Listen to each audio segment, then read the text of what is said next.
He was not wrong when he said back with a banger. Ooh.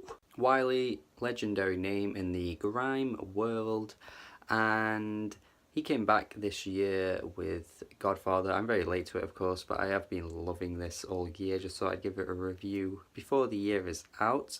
And what can I say? The beats on this album, some of the best hip-hop beats you'll hear all year. Easily grime album of the year. I haven't heard that many grime albums, to be honest, but out of the ones I have heard, this just stomps on all of them, which is crazy because Wiley went on a bit of a pop rap trend, going into like all of these like really trendy like summery dance beats, very similar to what Dizzy Rascal did, and I feel like that's the kind of thing that's pushed grime back a little bit on the back burner kind of thing, because a lot of people don't really take grime that seriously and don't realise how great it can be, and I feel like these artists doing that have caused that. But Wiley really did prove that he's a godfather of grime music with this album, because honestly he is just fire all across this whole album. Like, this is just the definition of fire. The track Name Brand, where all the rappers involved like JME is on this track too, like talking about how they're like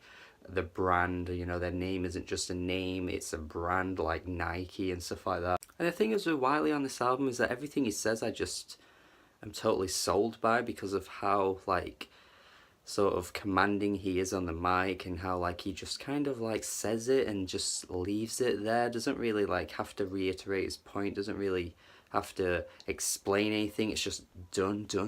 And over these kind of beats as well, it is just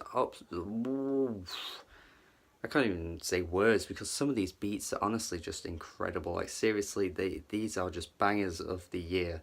Even though like tracks like You Were Always don't really follow that trend, it's still a really good like R&B anthem about a relationship and a breakdown. And you know what? Stormzy did this across his whole like album, Gang Signs and Prayer I think it was called. And it just like kind of came out a little like chintzy and a bit like sappy, but Wiley's just like shit all over him with this song. Like, it's not the kind of track you'd want on an album like this, because you kind of just want it to just keep flowing and keep banging hard, but it actually fits in really well. I do like as well on this album he's referencing a few times how like grime is a really difficult genre because the people involved don't actually get a huge amount of money, and even though a lot of the biggest artists out there, like obviously Stormzy and Skepta are doing fine, but you know, some of the big grime names in the grime world don't really transcend past a certain point, so it's actually really difficult for these artists. And I like how on the track Can't Go Wrong he's basically expressing like, you know, if you do this in an honest way, if everything comes straight from the heart, then there's nothing that can go wrong, because people will respect that and recognize that straight away. The instrumental in this one is so like cinematic. It's kind of like these sort of like violin-esque sounds kind of like coming in and out, like sharp, and it's just really like jarring to your ears, but at the same time it's just brilliant. And the track Speakerbox as well just has the dirtiest friggin' beat. Like, oh man, some of the beats here just grimy as grime has ever been. All the features do a really good job on this album, aside from Gets, who I have heard before and I enjoyed, but I think on the track that he's on, his voice is just a little weird. He's not really at his best, and the chorus is pretty weak and a bit limp, I think. But other than that, all the features on this album do a stellar job. And the closing track is another track I have an issue with, because Laptop, he's how he like basically talking about all his beats are from his laptop, he does everything on his laptop. Like, you know, it's not really that interesting of a song topic. And also, as a closing track to an album like this, I think it's really weak. Like, honestly, he could have closed this out in such a greater way than what he did here. And also, maybe Back With a Banger could have been the opening track, to be honest, because I feel like that would have just set the tone for the whole album and made it more like of a statement for Wiley. But that's a really minor gripe. Like, it's not an issue that it's not the first track on the album. I just think it would have been a better placing. Aside from that, man, we have Grime Album of the Year. It shits all over Stormzy's album, and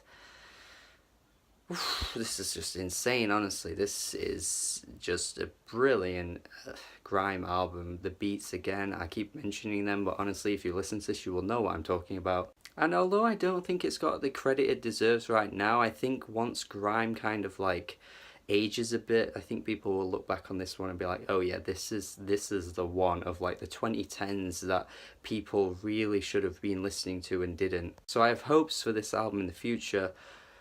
But right now, I mean, it's one of the best albums of the year. Please go listen to it if you haven't. It's easily an A minus for me. It's just brilliant. Wiley came back banging and just made a massive statement with this album, something Dizzy Rascal didn't do on his album, but Wiley sure did. And I kind of hope grime starts gaining a bit more traction as well, taking ideas from an album like this, because I think a lot of people praise grime, but a lot of it's actually a little weak at the minute, I think, especially the stuff that's getting into the mainstream. So hopefully underground artists will take influence on this, because it just needs to be more of a trend.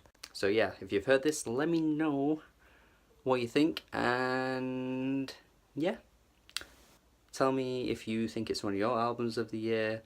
Subscribe for more reviews, and have a good day.